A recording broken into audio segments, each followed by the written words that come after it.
Satyabhama Institute of Science and Technology, Chennai.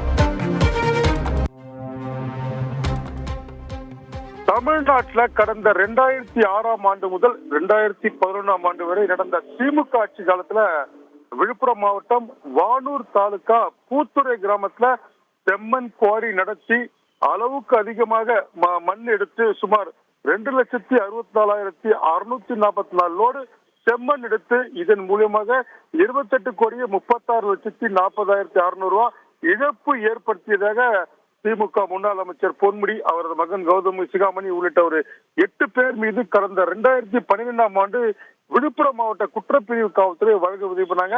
இந்த வழக்கு தொடர்ந்து விழுப்புரம் மாவட்ட முதன்மை அமர்வு நீதிமன்றத்துல நடந்துட்டு இருக்குங்க. இன்னைக்கு இந்த வழக்கு விசாரணைக்கு வந்துச்சு. முன்னாள் அமைச்சர் பொன்முடி உள்ளிட்ட 4 பேர் ஆஜராகல, 3 பேர் ஆஜரானாங்க. வழக்குல இன்று அரசு தரப்பு சாட்சியாக பாத்தீங்கன்னா விழுப்புரம் ஓய்வு பெற்ற வருவாய் கோட்டாட்சியர் ராதாகிருஷ்ணன் இன்னைக்கு நீதிமன்றத்தில் ஆஜரானாரு. அப்ப அவர் சொல்றாரு, இந்த வழக்குல நான் எந்த உத்தரவையும் என்னோட முடிவ சுயநினைவோட நான் போடல.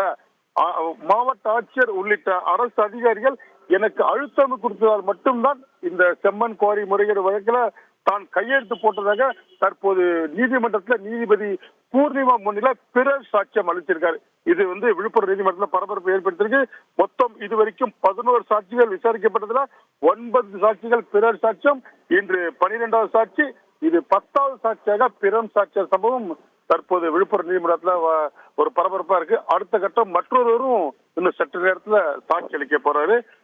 முன்னாள் அமைச்சர் பொன்முடியோட செம்மண் குவாரி முறைகேடு வழக்குல.